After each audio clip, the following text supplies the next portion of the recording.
Hello everyone. तो आज हम लोग पढ़ेंगे मोल और मास के बीच रिलेशन। देखो, लास्ट क्लास में मैंने एक सवाल दिया था आपको करने के लिए। वो सवाल अपन इस वीडियो के एंड में डिस्कस करेंगे, उसका सॉल्यूशन कैसे होगा। तो आई होप कि आपने वो क्वेश्चन सोल्व किया होगा। तो कोई दिक्कत नहीं, आप एंड में मैच करेंगे। अगर आपसे क्वेश्चन नहीं हुआ या फिर आपने किया भी है तो अपने एंड में मैच करेंगे उसको, ठीक है। तो देखो, सबसे पहले अपन मोल मास रिलेशन पढ़ेंगे आज की क्लास में। अब देखो, मोल मास रिलेशन पढ़ने से पहले मैं आपको कुछ चीज़ें बताना चाहता हूँ जो बहुत ही एक्सट्रीमली इंपॉर्टेंट है और काफ़ी लोगों को उसमें कन्फ्यूजन भी रहता है। तो उस डाउट को बिल्कुल 100% क्लियर करके जाएंगे आज अपन। मास जो होता है ना, मास वो अलग अलग टाइप्स का होता है केमिस्ट्री के अंदर। टाइप्स में क्यों बोल रहा हूँ, क्योंकि देखो एक चीज़ अपने पास होती है जिसको अपन बोलते हैं एटॉमिक मास। एटॉमिक मास, देखो एटॉमिक मास का बेसिक सा मतलब होता है कि मास ऑफ वन एटम, किसी के भी एक एटम का मास, उसको अपन बोलते हैं एटॉमिक मास। अब देखो, लास्ट क्लास में अपन ने देखा था कि एटम जो होता है ना, ये एटम होता है एक्सट्रीमली स्मॉल। अब अगर एटम एक्सट्रीमली स्मॉल है मतलब उसका मास भी क्या होगा, एक्सट्रीमली स्मॉल। और एटम के मास को मेजर करना बहुत ही ज़्यादा मुश्किल हो जाएगा अपने लिए। इसलिए अपन ने क्या किया, एक नई यूनिट डिफाइन की जिसको अपन बोलते हैं atomic mass unit. Atomic mass unit, इसी को अपन AMU से डिनोट करते हैं, ठीक है। ये जो एटॉमिक मास यूनिट है, इससे अपन मास ऑफ वन एटम निकाल सकते हैं किसी का भी। इसी एटॉमिक मास को एक और चीज़ बोलते हैं अपन, जिसको बोलते हैं यूनिफाइड मास। इसको स्मॉल यू से डिनोट करते हैं। और इसी का एक और नाम है जिसको अपन बोलते हैं डाल्टन। इसको DA से डिनोट करते हैं। ये जो तीनों की तीनों चीज़ें हैं, ये जो तीनों की तीनों चीज़ें हैं, कौन कौन सी तीनों चीज़ें, एटॉमिक मास यूनिट या फिर यूनिफाइड मास या फिर डाल्टन, ये तीनों एक ही चीज़ है। ये एक एटम का मास निकालने के काम आती है, किसी का भी एक एटम का मास। अगर मैं अपने आपको बोलूं कि वन एटम ऑफ कार्बन, तो इसका मास होता है 12 AMU, 12 एटॉमिक मास यूनिट। ये एक एटम ऑफ कार्बन का मास है। तो कहीं पे भी अगर अपने पास है one atom of carbon, one atom of carbon, तो उसका मास हो जाएगा 12 AMU। या फिर मैं लिख सकता हूँ 12U या फिर 12DA, एक ही बात है, क्योंकि AMU, यूनिफाइड मास और डाल्टन तीनों एक ही चीज़ है, ठीक है। तो वन एटम ऑफ कार्बन होता है 12 AMU या फिर 12U। अगर इसी जगह अगर मैं बोलता कि वन एटम ऑफ हाइड्रोजन, तो ये होता है 1 AMU, अप्रोक्स 1 AMU होता है, ठीक है। अगर अपन बोल रहे हैं कि ये देखो, अब ये जो वन एटम ऑफ हाइड्रोजन, ये एटॉमिक मास है तो हाइड्रोजन ही तो हुआ। एटॉमिक मास ऑफ हाइड्रोजन ये कितना हो गया, 1 AMU। तो जिसका भी एटॉमिक मास निकाल रहे हैं अपन, ये हमेशा एक एटम का मास होता है और ये AMU के अंदर डिनोट किया जाता है। उसकी यूनिट जो होती है वो AMU होती है।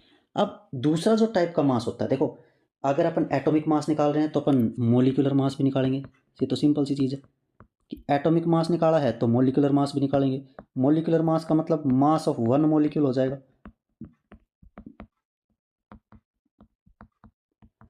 मास ऑफ वन मोलिक्यूल, इसकी यूनिट भी वही है जो एटॉमिक मास की यूनिट थी। बस फ़र्क क्या है कि अगर अपने पास हुआ मोलिकुलर मास ऑफ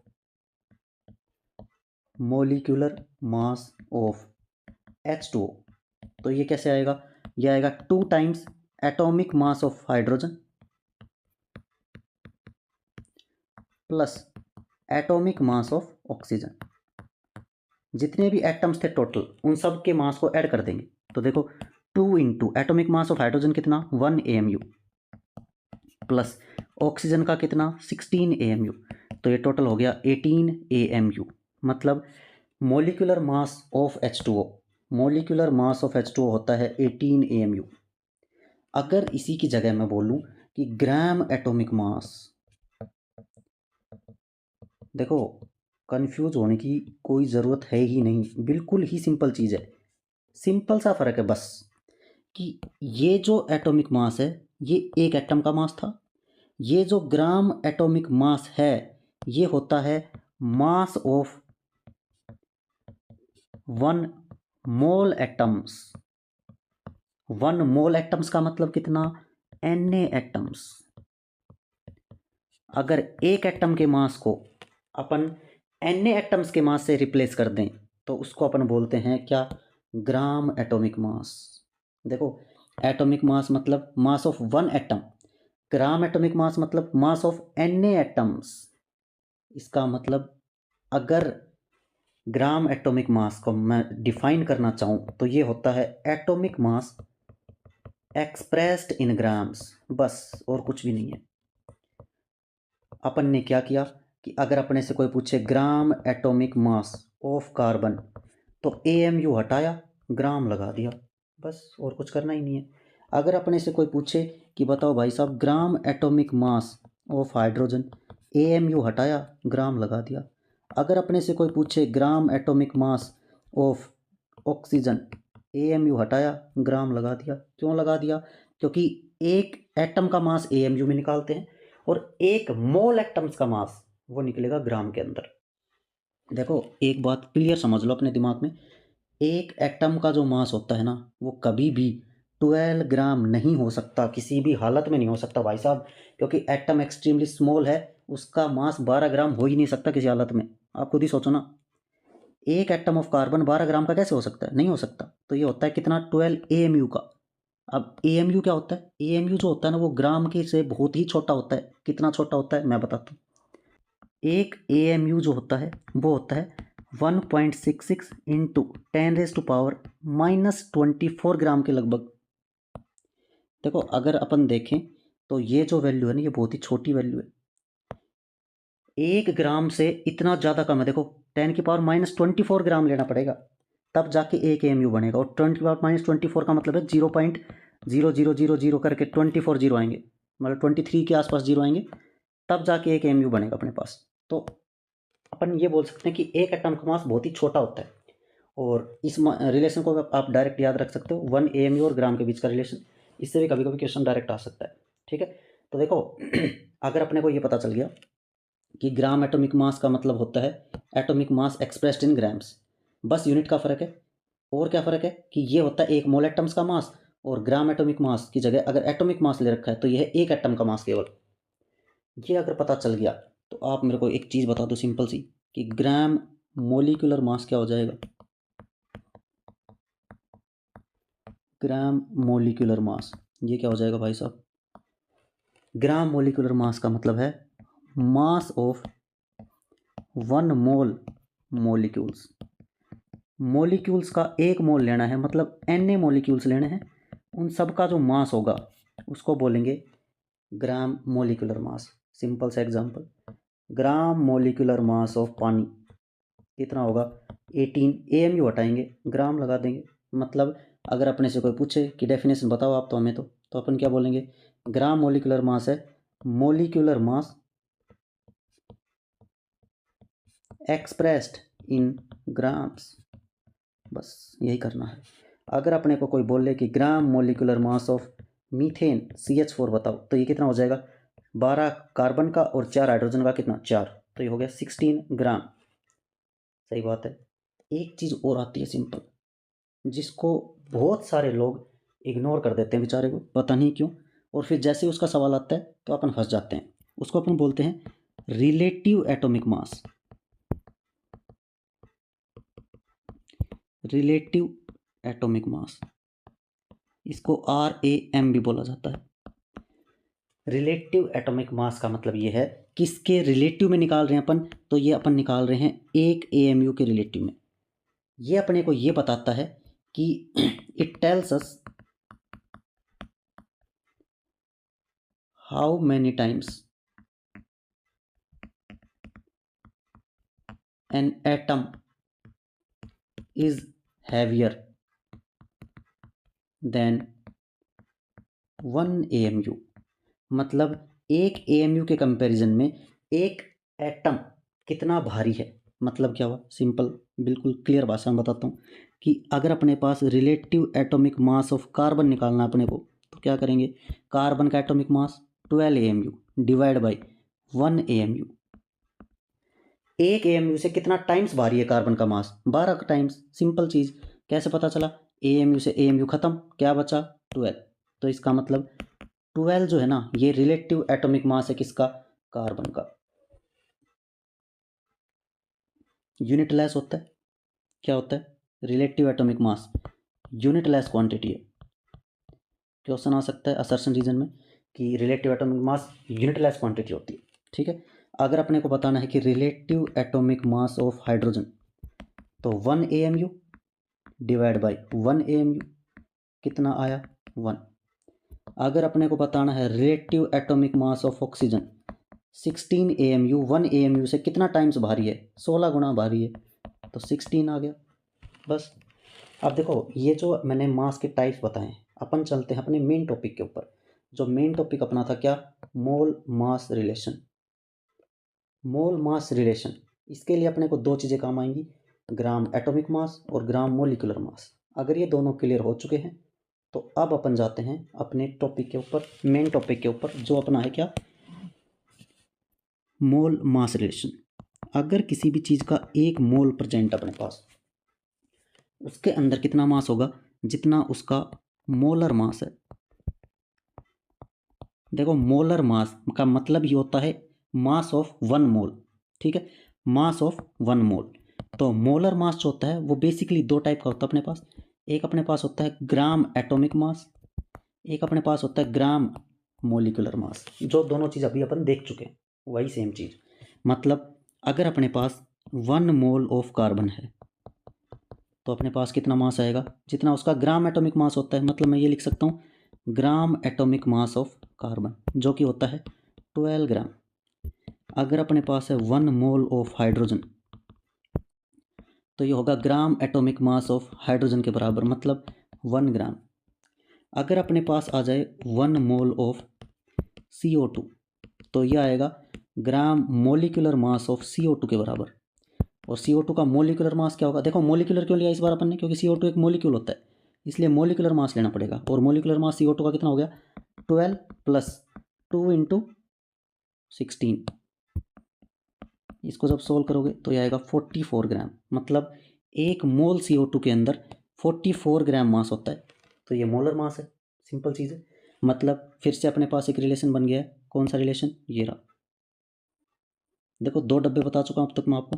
पहला ये जो था अपने पास 1 मोल बराबर Na पार्टिकल्स, दूसरा ये डब्बा कि 1 मोल जो होगा उसमें मोलर मास के जितना मास होगा।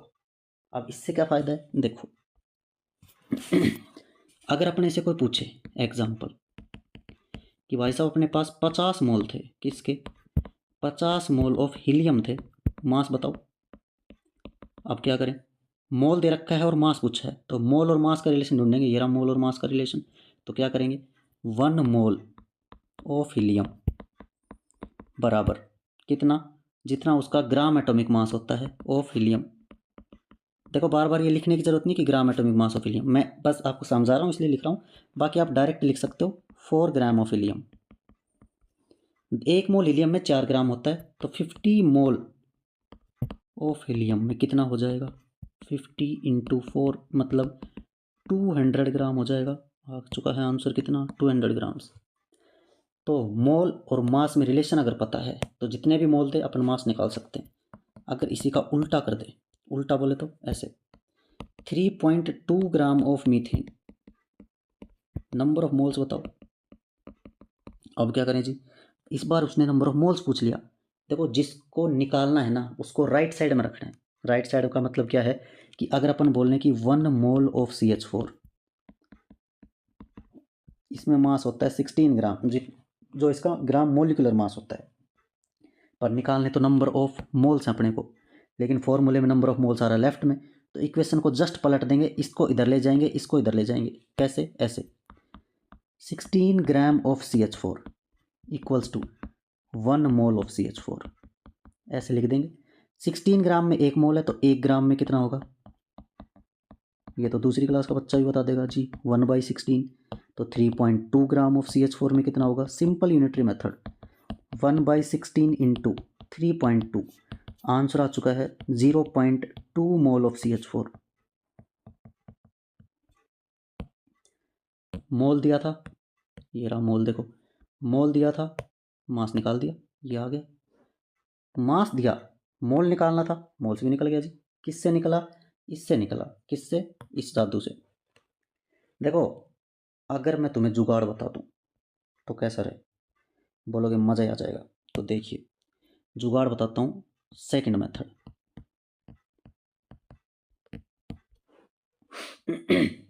अगर मैं बोलूं किसी के भी 1 मोल के अंदर उसका ग्राम एटॉमिक मास या फिर ग्राम मोलिकुलर मास होता है, तो ये बात तो मान ही लोगे ना यार, ये बात तो मैंने बोली थी, ये लिखा हुआ ये डब्बा 1 मोल के अंदर उसका मोलर मास होता है, मतलब ग्राम एटॉमिक मास या फिर ग्राम मोलिकुलर मास होता है, यही चीज़ मैंने यहाँ पे लिखी है। लेकिन अगर मैं कहूँ कि मेरे पास है n मोल्स, तो इसमें कितना हो जाएगा n into gram atomic mass या फिर ग्राम मोलिकुलर मास। सही बात है। अब देखो इस इक्वेशन को अगर मैं पलट दूं मतलब अगर मैं बोलूं कि किसी भी चीज़ के ग्राम एटॉमिक मास या ग्राम मोलर मास, इसके अंदर होता है 1 मोल, तो बताओ 1 ग्राम में कितना आ जाएगा, 1 divide by gram atomic mass या फिर ग्राम मोलर मास। क्या मैं इस ग्राम एटॉमिक मास या मोलर मास की जगह सीधा ही मोलर मास लिख दूं, मतलब इस ग्राम एटॉमिक मास और ग्राम मोलर मास को मैं हटा देता हूं, इसकी जगह मैं सिंपल लिख देता हूं 1 अपॉन मोलर मास। कोई दिक्कत वाली बात नहीं है, क्योंकि एटॉमिक मास हो या मोलिकुलर मास हो वो मोलर मास ही होता है अपने पास। अब 1 ग्राम में इतना मास, इतने नंबर ऑफ मोल्स हैं, देखो मोल्स ही तो थे, तो W ग्राम्स के अंदर कितने आ जाएंगे 1 upon molar mass into W, इतने नंबर ऑफ मोल्स आ जाएंगे अपने पास। तो बताओ अपने पास नंबर ऑफ मोल्स निकालने का फॉर्मूला आ चुका है। क्या आया जी नंबर ऑफ मोल्स निकालने का फॉर्मूला, देखो ये नंबर ऑफ मोल्स ही तो निकाले मैंने, ये number of moles, gram atomic mass या मोलिकुलर मास, मतलब मोलर मास के अंदर 1 मोल था, तो W ग्राम में कितने मोल्स आ गए, इतने मोल्स आ गए। तो नंबर ऑफ मोल्स निकालने का सिंपल फॉर्मूला आ गया अपने पास W अपॉन मोलर मास, मतलब नंबर ऑफ मोल्स को मैं N से डिनोट कर देता हूँ, नंबर ऑफ मोल्स का फॉर्मूला है W अपॉन MM। मतलब क्या है इसका, W का मतलब होता है गिवन मास, जो अपने को मास गिवन है, तो नंबर ऑफ मोल्स का फॉर्मूला आ चुका है, नंबर ऑफ मोल्स बराबर given mass upon molar mass, given mass upon molar mass, यह आ चुका है नंबर ऑफ मोल्स का नया फॉर्मूला। अब देखो तुम बोलोगे कि यार इस जुगाड़ से क्या ही कर लोगे, तो देखो ये कर लेंगे हम। अगर अपने पास ये क्वेश्चन था, इसी को मैं सेकंड मेथड से करूँ, अगर इसी क्वेश्चन को सेकंड मेथड से करने का ट्राई करता हूँ, देखो n बराबर W upon MM molar mass, number of moles है 50, मास निकालना है, मोलर मास हीलियम का 4, तो W आ गया 50 इंटू 4, वाह W आया 200 ग्राम। आंसर आ चुका है भाई साहब, देख रहे हो एक ही सेकंड में आंसर आ चुका है अपने पास, कितना 200 ग्राम्स, ये आ गया आंसर। और क्या कर लोगे जी, और ये कर लेंगे जी, देखो अगर अपने पास ये रहा फॉर्मूला, इस बार अपने को मास दे रखा है n निकालना है, तो 3.2 divide by molar mass of CH4 16, n आ चुका है भाई साहब 0.2 मोल, ये लो जी, तो अपने पास आ चुका है फिर से। तो ये फॉर्मूला अपन लगाएंगे, कौन सा, कहाँ गया फॉर्मूला, ये रहा जी, इस फॉर्मूले का यूज करेंगे और अपन डायरेक्ट क्या निकाल सकते हैं, मास से नंबर ऑफ मोल्स या फिर नंबर ऑफ मोल से मास निकाल सकते हैं। ठीक है, अगर ये चीज़ आपको समझ में आ चुकी है तो देखो एक क्वेश्चन देता हूँ जिसको अपन नेक्स्ट क्लास में डिस्कस करेंगे, ट्राई करके देखेंगे अपन, ठीक है, आप ट्राई करके देखना, उसके बाद नेक्स्ट क्लास में करेंगे। क्वेश्चन ये रहा कि अगर अपने पास है 10 मिलीग्राम ऑफ CO, इसमें आप मेरे को नंबर ऑफ मोल्स कैलकुलेट करके दिखाएंगे 10 मिलीग्राम ऑफ CO के अंदर, ठीक है, ये करके देखेंगे आप, ठीक है, ओके। देखो लास्ट क्लास में अपन ने एक क्वेश्चन दिया था आपको कि 2 इंटू 10 की पावर -2 मोल ऑफ C6H12O6 था अपने पास, सॉरी C12H22O11 था, उसमें नंबर ऑफ हाइड्रोजन एटम्स बताने थे, तो अपन क्या करेंगे 1 मोल ऑफ C12H22O11, इसके अंदर कितने हाइड्रोजन एटम्स प्रेजेंट है, तो 22 Na हाइड्रोजन एटम्स प्रेजेंट है इसके अंदर, क्योंकि एक मोल जो होगा, एक मोल इस मॉलिक्यूल का जो होगा उसमें Na मॉलिक्यूल्स प्रेजेंट होंगे और एक मॉलिक्यूल के अंदर है 22 हाइड्रोजन एटम्स, तो Na मॉलिक्यूल्स में कितने हो जाएंगे 22 Na, सिंपल चीज़ है। तो बताओ 2 इंटू 10⁻⁻² मोल, इसमें कितने हो जाएंगे 2 इंटू 10⁻⁻2 इंटू 22 Na। इसको सोल्व करेंगे तो आएगा 0.44 Na हाइड्रोजन एटम्स। ठीक है, अगर आपका क्वेश्चन सही था तो बधाई हो आपको, और अगर क्वेश्चन सही नहीं था तो इस क्वेश्चन को सीख लेंगे अपन, कोई दिक्कत वाली बात नहीं, दोबारा गलत नहीं होना चाहिए। ओके, ठीक है, तब तक के लिए पढ़िए, बाकी अगली क्लास में करेंगे अपन।